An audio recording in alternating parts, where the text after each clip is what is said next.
La Universidad del Crimen.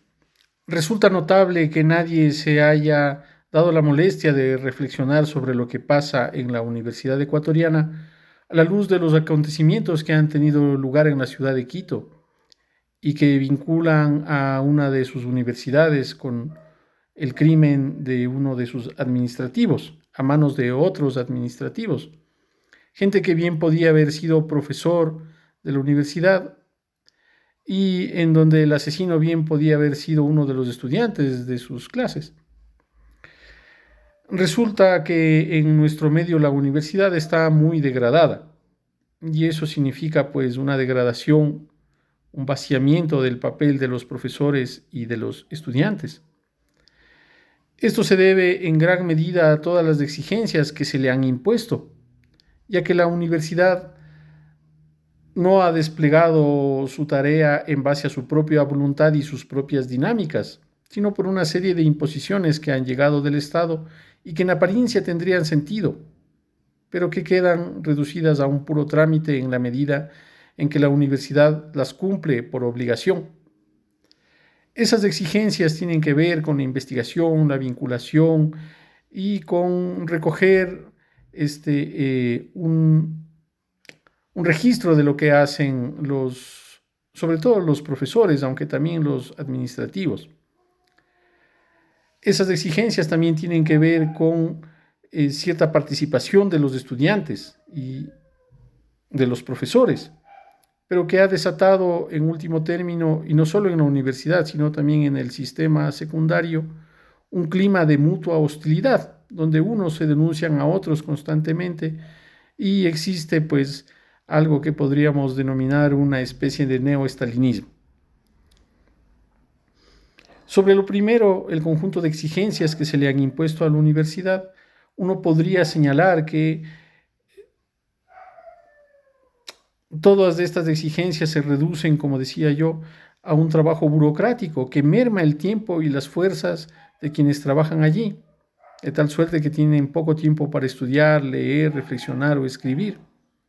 Aún los trabajos que uno podría pensar ligados a la investigación se hacen mal, porque no están orientados de acuerdo a las necesidades de la propia universidad y del medio.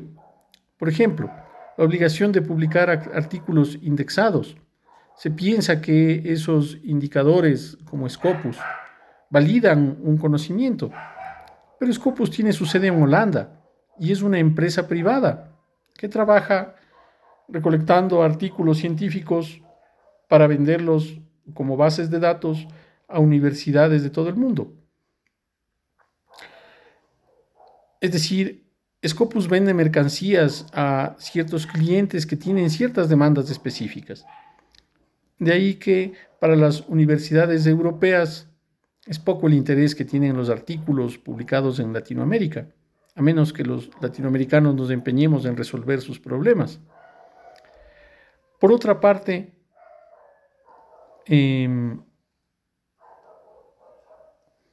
este clima de hostilidad, de persecución, diría yo, de denuncias dentro de la universidad y también del sistema secundario, deriva pues en una serie de comportamientos agresivos.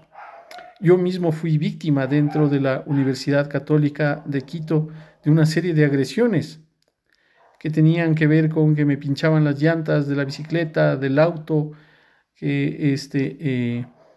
y una manguera de líquido de la dirección del auto sufrió un sabotaje, entonces querían provocarme un accidente, intentaron declararme loco, estudiantes que yo no conocía de nada me atacaban como si fuera su enemigo de toda la vida, me hacían firmar cláusulas de confidencialidad para seguramente que no cuente esto, y cuando yo denuncié todo esto dentro del comité de ética de la misma universidad, pues fui despedido. A uno lo pueden despedir en cualquier momento. El problema es que ese tipo de agresiones quedaron impunes y nadie ha respondido hasta hoy por ellas. Es decir, en la medida en que el corazón de la universidad, el centro de la universidad, que es la biblioteca donde los profesores y los estudiantes se dedican a leer y a reflexionar. Se ha desvanecido ya, porque existen una serie de requisitos, de demandas y de dinámicas que desgastan a quienes se encuentran allí y que por lo tanto no se dedican a estudiar ni a pensar. El trabajo en la universidad es meramente un trabajo para obtener un título. Quien va a la universidad esperando formarse científica o culturalmente, pues es aplanado por esta serie de dinámicas y se vuelve un cínico o un imbécil. Antes, de cierto, la universidad era mucho más pobre, no estaba obligada a cumplir con estos requisitos que se le exigen y tampoco estaba sometida a esta dinámica de mutua sospecha y de agresión. Pero por eso mismo era posible destacarse como individualidad y hacer carrera en la medida en que había cierto margen de libertad.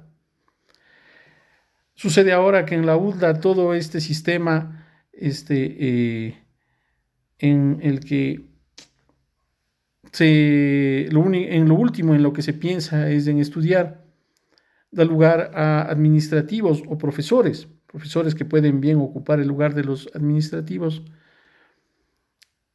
que seguramente se han robado una plata, pues ahora también el profesor, pues en último que piensa es en publicar libros o en participar en un debate público, sino lo que quiere es comprarse unos carrazos o unas casotas. Y otros que al tener algún cargo actúan sádica y autoritariamente. Entonces, en este caso se enfrentaron dos burócratas y uno decidió dar muerte a otro. Este es un rasgo que ilumina no solo lo que pasa en esa universidad, lo que se piensa y lo que se hace allí, sino lo que pasa en todas las universidades del país.